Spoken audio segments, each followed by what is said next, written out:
Hello lovely people, welcome to Guitar Elevation. I'm Jack and today I have a very beautiful and interesting topic for you. At least it's a very interesting topic for me. It's something I'm very passionate about. It's about how to solo over one string. It's something very melodic and that I always teach to my students. So I hope that I'll be able to convey to you today some of the stuff we do in the classroom. So I hope you enjoy it. Let's go.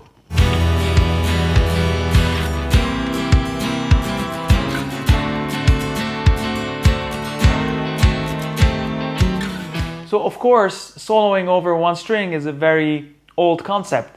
I first learned about it when I heard Andy Timmons play. And it blew my mind because there was something different about it. So why are we doing this? Why are we gonna bother learning how to solo on one string? Well, we have many advantages, but the most important one is that it forces you to be more thoughtful about what you're playing. Because it takes you from the box shapes and the vertical stuff to actually play horizontally. So things change. And if you've been playing for a long time, for example, and your fingers have been playing on autopilot, doing all kind of crazy stuff all by themselves, such as, those cliché licks. Now what you need to do is you need to actually focus on what you're playing. You need to try to listen to your inner voice. What is it trying to say? And therefore you're working on your ear more because you're trying to choose and cherry pick the notes you're playing. So these are the most obvious reasons, but the less obvious reasons are that basically you have to work on your phrasing and your technique even more, because now with only just a couple notes, you need to be more expressive. So for example, now you need to be working on your hammer on, pull off, slides, your bending technique, your tapping, and many others, of course. So that was another reason, but probably the most important one for me at least is that you need to work on your ear more. Okay, so enough talking. Let's start working on how to solo on one string step by step. Now, if you're advanced, I want you to bear with me, even if some of the things I will do at first will sound easy to you. Try them out, practice with me, do the exercise as we go. I'm pretty sure you're gonna benefit and you're gonna discover some new stuff. So stick till the end because it's all gonna build up together. So if you wanna skip, I'd rather you not. Stay with us, I'm pretty sure you're gonna enjoy it. So today I'm playing in A minor. And I've created a track for you. You can find the track in the link below. And so I'm basically playing in A minor. Okay, the A minor scale, A natural minor. And I'm also gonna give you some tabs and some exercises that you could download if you'd like to work on them. So also you'll find the link below in the description section or in the first comment. You can sign up for free and get the tabs. But do this at the end of the lesson. Let's dive into it right now. So the first thing I want you to do is to learn about the minor scale on one string. If you're not familiar with it, you can find the diagram on the screen showing right now, and I will explain it to you really fast. So basically I'm starting on the G string, and I'm starting from the A note on the G string, which is on fret number 2. So it's fret 2, 4, 5, then I jump to fret 7, and I do the same fingering, 7, 9, 10, then I jump to fret 12 and 14. So that's my A minor. That's one octave of the A minor scale. Now of course we can keep going up and play another octave. However, if you're playing on other strings, for example the B string, my A note, which is the root note, is on fret number 10. So therefore, I don't have a lot of fingerboard to play if I want to ascend, but I have a lot of room if I want to descend. So you also need to practice ascending and descending. In order to descend, you need to visualize that your A note here is the last note of the scale and then go backwards.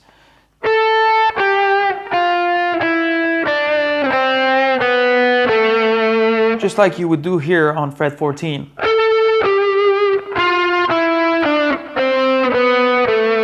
Alright, so I'll let you do that. If you need to pause the video for a couple minutes, do that. And for the rest of you, let's move on. So we learned about the minor scale. The first thing you need to do is to get comfortable with it and try to play over the track, get the feel of the track and get the feel of the scale on one string. You may practice this on the G string, on the B string, or on the E string, doing exactly the same thing I showed you. Alright, so I'm gonna show you and let's play along. I'll play over the track right now and you can join me in doing that.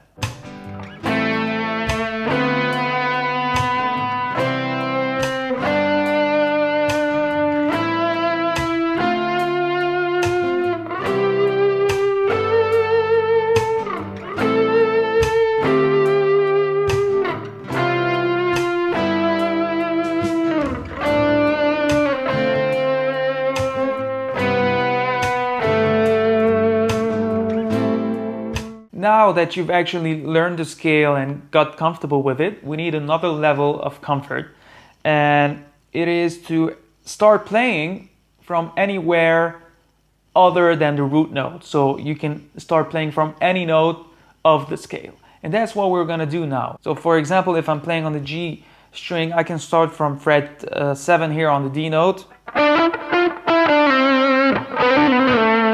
So I'm going to demonstrate this over the track.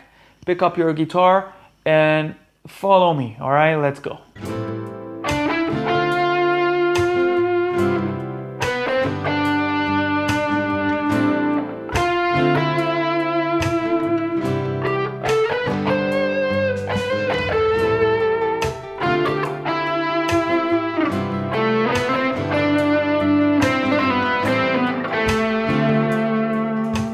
Awesome job, guys. Now that we've mastered the scale, we need to start adding more techniques in order for us to be more expressive. So the first thing I want to add are slides. What I tell my students first is that we're only going to be playing slides. You're not allowed to play anything else. I love this kind of restrictions because it makes you think about what you're playing. Again, it's about being thoughtful. So all you can do is slide.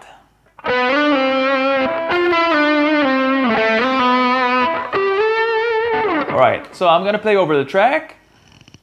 Pick up your guitar and let's work together. Let's go.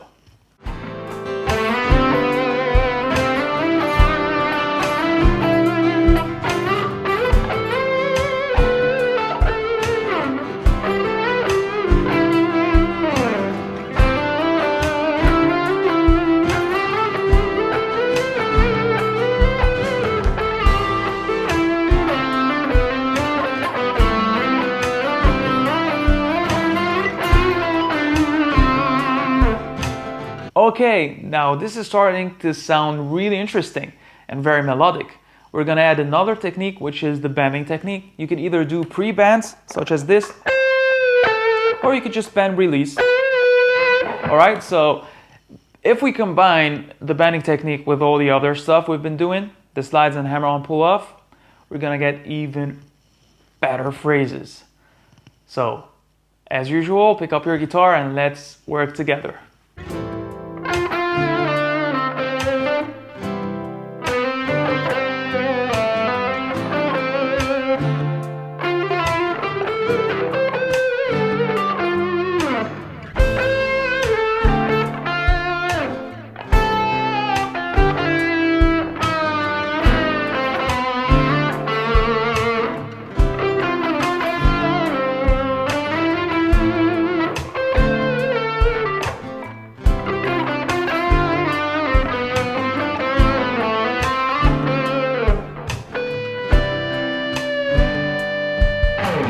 Awesome job, guys. If you're liking it so far, please like and subscribe. So until now, we've been working on our phrasing, but here's what we need to do. I'm very fond of melodies. So now I want you to develop a theme or a melody. We're gonna do this together, but I will try to develop this theme on one string and also on more than just one string. However, every phrase I'm going to be playing will be on another string. Meaning if I do a phrase on the first one,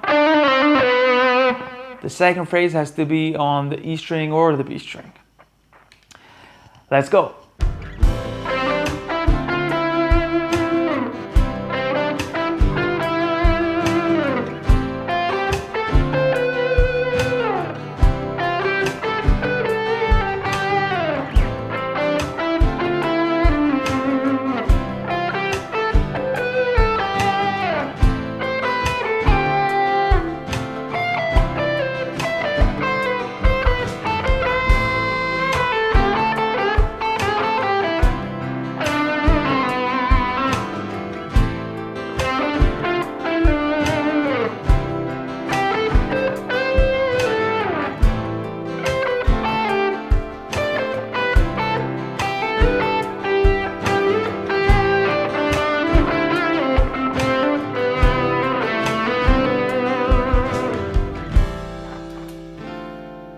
This is turning into an amazing solo.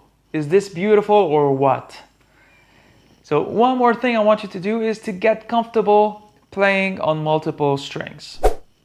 Just like I showed you about playing a phrase on one string and then move into another, playing another phrase on another string, so on and so forth. Because it's gonna push your boundaries and push your comfort zone. And every time we do that, you get better at guitar.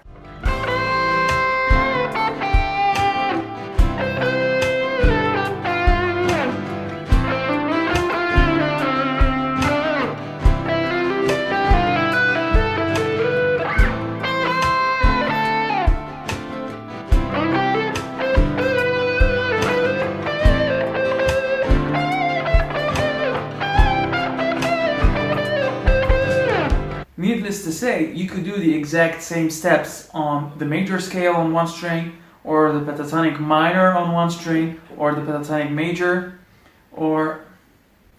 yeah, don't worry about my cat. Hey! No, we're recording. Okay, I don't know what she did. Anyway, needless to say, like I was saying, you could use that on any other scale, or even a mode on one string. Okay, give me a second. My last advice to you would be to dip your toes in the water. Take chances. Through trial and errors, you're gonna discover the phrases you like and the phrases you don't like. You're gonna make mistakes. You're gonna play notes that are out of the scale. It's not a problem. The more you do that and the more you get comfortable, the more you're gonna discover your voice, your inner voice, and the more beautiful solos you're gonna create. I hope that you were able to elevate your guitar playing thanks to this lesson. If you did, check out this other lesson showing on your screen right now. I'm pretty sure you're gonna like it. See you next time, guys. Take care.